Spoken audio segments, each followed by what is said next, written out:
All is well, all is well.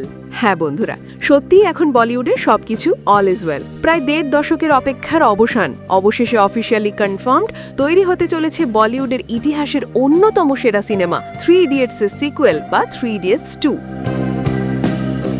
Pink ভিলার exclusive report অনুযায়ী পরিচালক রাজকুমার হিরানি অবশেষে ছবিটির চিত্রনাট্য বা স্ক্রিপ্ট লক করেছেন। তিনি নিজেই জানিয়েছেন এই স্ক্রিপ্টটি একদম পারফেক্ট। শুধু তাই নয়, ছবির শুটিং ফ্লোরে যাবে 2026 সালের সেকেন্ড হাফে, অর্থাৎ ধামাকা শুরু হতে আর খুব বেশি দেরি নেই।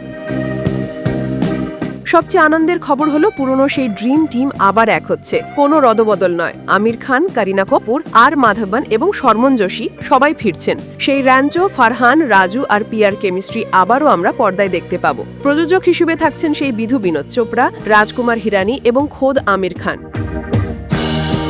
কিন্তু সিনেমার গল্পটা কি হবে? রাঞ্চো কি আবারও কলেজে ফিরবে?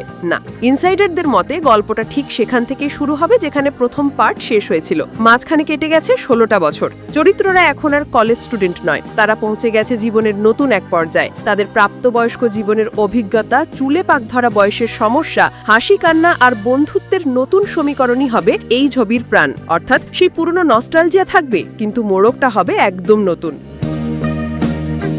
আপনারা হয়তো জানেন রাজকুমার হিরানি তার দাদা সাহেব ফালকের বায়োপিক প্রজেক্ট আপাতত স্থগিত রেখেছেন। কারণ কি? কারণ হলো এই 3 ইডিয়টস 2। তিনি চেয়েছিলেন এমন একটা গল্প যা প্রথম ছবির সম্মান ধরে রাখতে পারে। তাড়াহুড়ো করে কোনো সিকুয়েল তিনি বানাতে চাননি। আর এখন যখন স্ক্রিপ্ট রেডি, তখন বোঝাই যাচ্ছে বক্স অফিসে আবারও এক নতুন সুনামি আসতে চলেছে।